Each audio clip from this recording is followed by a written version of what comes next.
بسم اللہ الرحمن الرحیم صلی اللہ علی النبی الکریم اما بعد۔ معزز حاضرین، محترم سامعین، اللہ تعالیٰ آپ حضرات کے روزے، تراویح، اعمال صالحہ کو بہت قبول فرمائے۔ آمین۔ یہ سارے کے سارے جتن ہم اس لیے کر رہے ہیں کہ مولا راضی ہو جائے آمین۔ اور اللہ تعالیٰ کرم فرما دے۔ آمین۔ اللہ والوں نے لکھا ہے کہ اللہ تعالیٰ کا کرم لینے کے لیے کچھ چیزیں اور بھی چاہیے روزے اور تراویح کے علاوہ۔ اللہ تعالیٰ کا کرم ان لوگوں پر ہوتا ہے جو لوگوں پر کرم کرتے۔ رمضان آنے کے بعد میں نے نوٹ کروں کہ میں نے کس پر کرم کی۔ ہم تو سخت ہیں، آج بھی بھائی کو فون پہ کہتے ہیں سیدھا ہو جا، کوئی نرمی نہیں۔ یاد رکھیے جو مخلوق سے نرم نہیں، اللہ کا اس پہ کرم نہیں۔ اس سے یار چھوڑ دو، ادھر ہی رہ جانا ہے، چھوڑ دو۔ مالک الملک سے کرم لینا ہے، چھوٹے چھوٹے کرم کر دو، کچھ نہیں ہوتا۔ لیکن نہیں، طبیعت ہماری اصل میں ستم زدہ لوگ ہیں، کہتے یار میں تو نیچے والے پہ غصہ نکالوں گا تو مجھے سکون ملے گا۔ لیکن شب قدر ہو، حجر اسود ہو، خانہ کعبہ ہو، سینہ لگا ہو، لیکن سینہ صاف نہیں، اللہ کا کرم نہیں، تو اس لیے ٹھنڈے ہو جائیں۔ اللہ کا کرم جن لوگوں پر ہوتا ہے اس کی علامت یہ ہوتی ہے کہ ان کی طبیعت نرم ہو۔ سخت مزاج پہ اللہ کا کرم نہیں۔ ہر بندہ کہتا ہے یار میں اوکھا گا، میں نہ گل نہ کر، تو تیرے پہ کرم کیسے ہوگا؟ نرم ہوں گے تو کرم ہوگا، نرم ہوں گے تو کرم۔ سمپل سی بات ہے، آپ ایک قرآن مجید روزانہ نہیں پڑھ سکتے، کوئی بات، یہ کام کریں جی۔ اس کے علاوہ طبیعت میں عاجزی لائیں۔ فاروق اعظم رضی اللہ تعالیٰ عنہ جب فلسطین جا رہے تھے تو فلسطین والوں نے دیکھا کہ وہ جناب امیر المومنین آ رہے ہیں، تو اونٹ کے اوپر جس کو وہ امیر المومنین سمجھتے رہے، وہ امیر المومنین نہیں تھے، ان کا غلام تھا۔ اور امیر المومنین کیچڑ سے، مٹی سے گزرتے ہوئے اور آگے پیدل چلتے جائیں۔ وجہ کیا تھی؟ باری غلام کی آ گئی تھی، کہنے لگے ہون امیر المومنین ہون دے باوجود بھی اللہ دا کرم نہیں ہوئے گا میرے تے اگر میں غلام دا حق مارے، اور اگر بہن کا حق ماریں گے تو کرم کہاں سے ہوگا؟ چھوٹے بھائی کا حق ماریں گے تو کرم کہاں سے ہوگا؟ ہیں جی، ہم بڑے ہی صدقے کرتے ہیں، 200 بندوں کو افطاریاں کرا رہے ہیں، اور نہ کراؤ، بہن کا حق دیتے ہیں جی، بھائی کا حق دیتے۔ پارٹنر جن کے ساتھ بڑے اعتماد کے مسائل چل رہے ہوتے ہیں، ہاتھ کر جاتے ہیں، کہتے یار اینو نہیں دینا، باقی جن کو مرضی دے دو، میں مسجد لا دوں گا، میں مدرسے لا دوں گا، 3 مسجدیں بنا دوں گا۔ خدا کی قسم 1 انچ بھی اللہ کے قریب نہیں ہے۔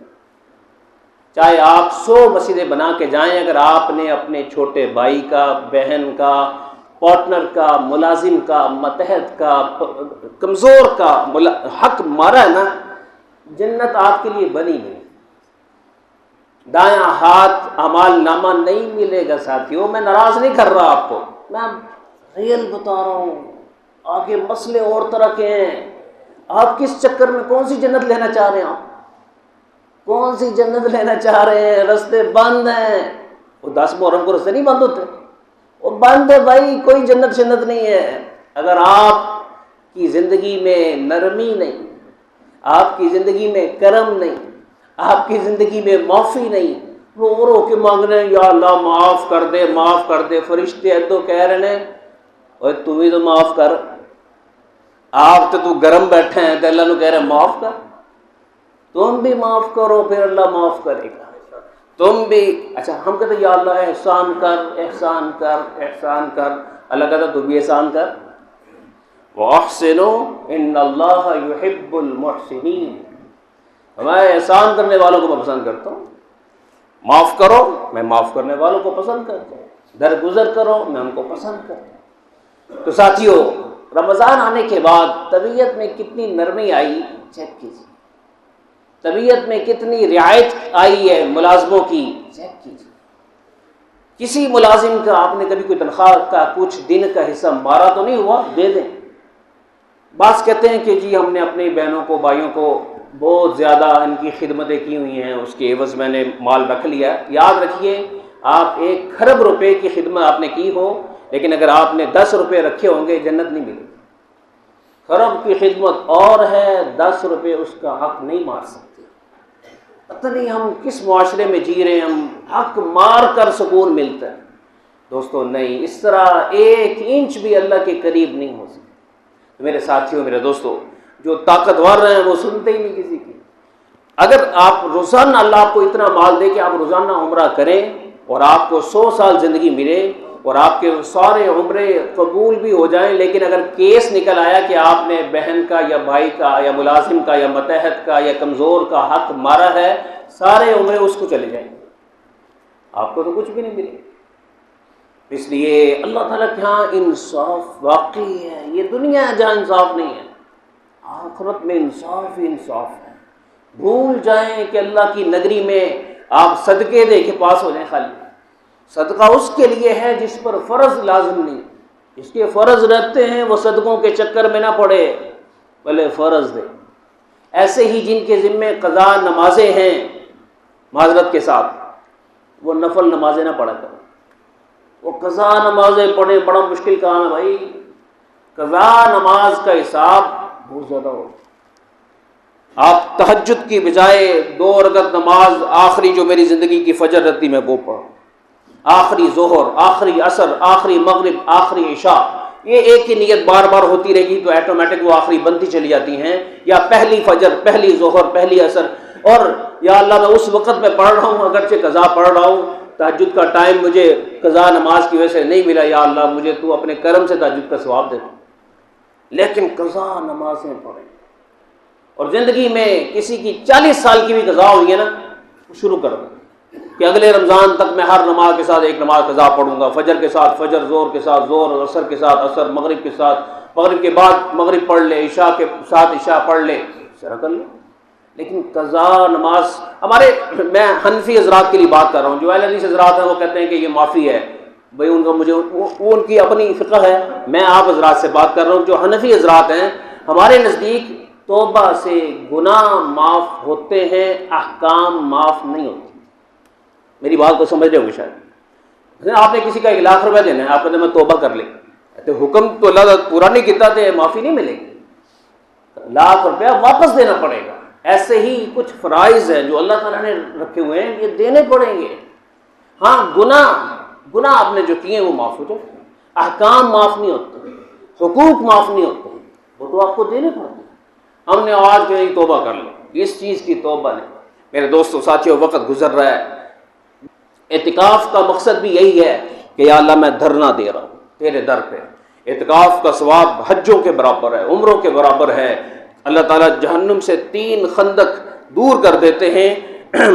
آسمان و زمین کے درمیان خندق کا فاصلہ ہے، لیکن اس کو جس کے ذمے میں لوگوں کے حقوق نہ ہو، جس نے لوگوں کے حق کھائے ہوئے ہیں، وہ اعتکاف سے بھی جنتی نہیں بنتا۔ کیا کریں؟ اس لیے ساتھیو، دوستو، خدا کے لیے نفلی نیکیوں میں اتنا انہماک کہ آپ کا فرض چھوٹ رہا ہو، ہوشیار ہونے کے۔ میٹھے میٹھے بیان میں کر سکتا ہوں، میں آپ سے سبحان اللہ کی داد بھی لے سکتا ہوں، لیکن بھائی آپ نے میرا گریبان پکڑ لینا قیامت کے، تھی سانوں کہہ پاسے لایا سی، اسی سارے مرغے بنے ہیں، اسی نے پھڑے گئے سارے۔ او بھائی جاگ جاؤ، اللہ تعالیٰ کا معاملہ بڑا۔ مالکی یوم الدین، سورہ فاتحہ میں روزانہ آپ کو پڑھایا جاتا ہے کہ میں انصاف کے دن کا مالک ہوں۔ کیا مطلب ہے؟ بار بار انصاف انصاف انصاف انصاف، میں انصاف کروں۔ اس لیے اپنے معاملات میں اللہ نرمی کر دے گا، اپنے معاملات میں نرمی کر دے گا، لیکن بندوں کے معاملے میں رعایت نہیں۔ اسی ساتھی دوستو، کوشش کیجئے 360 درجے ڈگری جو ہے نا اپنے آپ کو چینج کریں۔ جیسی بھی ناراضگی ہے نا ان دنوں میں، اپنے امی ابو کو ناراض کیا ہوا ہے، آپ کے نفل کام نہیں آ رہے۔ ماں باپ کو عزت دو یار، بیوی کے چکر میں ماں باپ سے لڑائی مت کرو، دونوں کے اپنے حق ہیں، اس میں تھوڑا سا سیاسی مزاج پیدا کریں، سیاسی بیان دے کر اس کو بھی خوش کریں، اس کو بھی خوش کریں، لیکن خوش کرنا ضروری ہے۔ سیاسی بیان دیں، یہ سیاست کیا ہوتا ہے کہ یار اس کو بھی کہہ دے اچھا جی وہ میں سمجھا رہا ہوں، انہوں میں سمجھا رہا ہوں، کرتے کراتے کبھی ماں بھی تو ظالم ہو سکتی ہے نا، تو ٹھیک ہے اس کو بھی، بیوی کو بھی آپ سمجھائیں کہ ٹھیک ہے میں تیری گل کر لگا، لیکن کچھ بھی ہو ناراض نہ کریں۔ بیوی کو ناراض کریں گے دنیا خراب ہو جائے گی، ماں کو ناراض کریں گے آخرت خراب ہو جائے گی۔ آپ کیسے ناراض کر سکتے ہیں کسی کو؟ تو ساتھی دوستو، رشتہ داروں کے معاملات، بھائیوں کے معاملات، کتنے ہی ہمارے پارٹنر ہمارے ہاں ایسے، مثلا دو بھائی تھے، ایک بڑا بھائی تھا ایک چھوٹا بھائی تھا، بڑا بھائی جناب کاروبار میں پہلے سے آیا، وہ قابض ہو گیا، وہ چھوٹا بھائی جناب کچھ کر نہیں سکتا، وہ کڑتا رہتا ہے کڑتا رہتا ہے کڑتا رہتا ہے، وہ کچھ نہیں کر سکتا۔ اب بڑا بھائی ہر سال عمرے پہ چلا جاتا ہے، وہ کہتا ہے یار تو جنت بھی لے گیا دنیا بھی لے گیا، ایسا نہیں، وہ فکر نہ کریں، وہ عمرے کا ثواب آپ کو ہی ملنا ہے، آپ بھی صبر کریں، لڑائیاں نہ کریں، مایوس نہ ہو، پریشان نہ ہو، اور جو مظلوم ہے اللہ اس کو دیکھ رہے۔ قیامت کے دن وہ بندہ خوش قسمت ہوگا جو مظلوم نکل آئے، اس کی جنت پکی ہے، اس کی جنت پکی ہے، چاہے اس کا واقعی چیزیں کمزور نہیں، لیکن ہم کہتے ہیں نہیں سانو اتنے چاہیے، اور بس تم بھی لڑائی نہ کرو، وہ اللہ اس کے دل میں ڈالے لیکن لڑائی والا ماحول نہ بنا۔ دیکھیں اللہ تعالیٰ سے معافی مانگنی ہے اور بندوں کو معاف کرنا ہے، خلاصہ بتا دوں، اللہ تعالیٰ سے معافی مانگنی ہے، بندوں کو معاف کرنا ہے، اور جن کے حق رہتے ہیں ان کے حق کو دینا ہے، ان سے پرومس کر لیں، وعدہ کر لیں کہ ہم آپ کو ان کا حق دے دیں گے، ٹھیک ہے۔ تو دوستو اس کے علاوہ ہر نماز کے ساتھ میں نے پہلے بھی ذکر کیا تھا کہ پہلا کلمہ مطلوب ہے کہ آپ لا الہ الا اللہ، لا مطلوب الا اللہ، لا مقصود الا اللہ، لا محبوب الا اللہ، لا نافع الا اللہ، لا ضار الا اللہ، لا محیی الا اللہ، لا ممیت الا اللہ، لا معز الا اللہ، لا مذل الا اللہ۔ عزت یا اللہ تو دیتا ہے، پیسے سے نہیں ملتی، ذلت تیری ناراضگی سے آتی ہے، ویسے نہیں آتی، یا اللہ نفع تو دیتا ہے، نقصان تیرے علاوہ دینے والا کوئی نہیں، حیات تو دیتا ہے، خوشیاں تو دیتا ہے، آسانیاں تو دیتا ہے، رحمت تو دیتا ہے، کرم تو کرتا ہے، مہربانی تو کرتا ہے۔ پیسے سے کرم نہیں ہوتا، پیسہ ایک وسیلہ ہے، یہی پیسہ آپ کی موت کا ذریعہ بن سکتا ہے۔ آپ جا رہے ہو گن مین آ کے وہ آپ سے پیسے بھی لے اور آپ کو گولی بھی مار، تو اس لیے پیسے سے امید رکھنے والا کلمہ نہیں پڑھتا، اگر جو کلمہ پڑھتا ہے۔ پیسے سے امیدیں، پیسے کو نافع سمجھنا، پیسے کو نقصان دہ سمجھنا۔ چوتھا کلمہ روزانہ 20 دفعہ ہر نماز کے ساتھ جو پڑھے گا ان دنوں میں جادو کا اثر ختم ہو جائے گا۔ ہر نماز کے ساتھ 20 دفعہ چوتھا کلمہ ان دنوں میں خصوصی طور پر پڑھیں، عید کے بعد بھی پڑھتے رہیں، فائدہ ہوگا آپ کو۔ اور اس کے علاوہ 3 کل اور آیت الکرسی ہر نماز کے ساتھ 3 دفعہ پڑھا کریں، ہر قسم کی نظر بد اثرات وغیرہ آپ کے ختم ہوں گے، اور دل کو صاف کیجیے۔ اور یاد رکھیے اللہ تعالیٰ سے لو لگانی ہونا، بندوں کو درمیان سے سائڈ میں کیجیے۔ جب سینہ صاف ہوگا، دل صاف ہوگا، پھر رحمت آتی۔ میں کہا مثال دیا کرتا ہوں کہ رحمت کی مثال دودھ کی سی ہے، اور آپ کے دل کی مثال پتیلی کی سی ہے، برتن کی سی ہے۔ برتن صاف نہیں ہے، اور ہم گھر والوں سے ہمارے گھر والے جناب وہ کبھی دودھ ڈالیں گے، گھر والی دودھ ڈال دے کہ جناب پتیلی میلی ہے تو دودھ پاڑو، کبھی ایسا نہیں ہوتا۔ جب ہمارے گھر والے پتیلی میں دودھ نہیں ڈالتے صاف کیے بغیر، اللہ کہتا ہے میں اپنی رحمت دا دودھ تیرے دل دے برتن پاک صاف کیے بغیر نہیں دے سکتا۔ اسی کہا نہیں یا اللہ دے دے، رو رہے دے دے یا اللہ دے دے دے دے، نہیں ملنا یار نہیں ملنا، تم کیا نہیں ملنا، گل سمجھ نہیں آ رہی تمہیں؟ پلیت دل ہے، نفرت بھری ہے اور بغض بھرا ہے، بندوں کو مال کی محبت بھری ہوئی ہے، لالچ بھرا ہوا ہے، حسد بھرا ہوا ہے، کینہ بھرا ہوا ہے، بغض بھرا ہوا ہے، دنیا طلبی بھری ہوئی ہے، گلے بھرے ہوئے اندر کے، صاف ڈیلیٹ مار۔ پھر میں نے کہا یا اللہ تو تیری رحمت ہو۔ دوستو تھوڑے سے دن رہ گئے خدا کے لیے، جو اعتکاف میں بیٹھ سکتے ہیں اعتکاف میں بیٹھیں، اور محلے میں ہر ایک کم از کم مسجد میں ایک بندہ تو بیٹھنا چاہیے، اور کوشش کیجئے محاسبہ کیجئے، کیا نہیں ہوا، کیا ہوا ہے، کیسا ہونا چاہیے تھا، کیسا مجھے مزید کرنا ہے، اور تصور یہ کریں کہ ہم سب اگلے سال شاید ان دنوں میں قبرستان میں، پھر وہاں سے ہم کہیں گے یا اللہ کوئی ایک چھٹا ہی پا دے ادھر، اور ادھر چھینٹے پڑ رہے ہیں بھائی، تو ادھر ہی ہے۔ پچھلے سال کئی آپ جیسے ادھر بیٹھے ہوئے تھے، میرے ساتھی ہیں، کئی بیٹھے ہوئے تھے، ادھر چلے گئے، ہم بھی چلے گئے۔ اس لیے امیدیں لمبی نہ کیجیے، بس اب تو دنیا ویسے ہی سمٹ رہی ہے۔ خدا کے لیے دوستو، آج کے نوجوان ان کو شاید بڑھاپا نصیب نہیں ہو، آج کے بوڑھے خوش قسمت اب اتنی عمر پا گئے، اب تو جوان جنریشن جا رہی ہے۔ 20,000 بچے فلسطین کے ایسے کٹھے لیٹے ہوئے آپ کو نظر نہیں آتے پھولوں کی طرح؟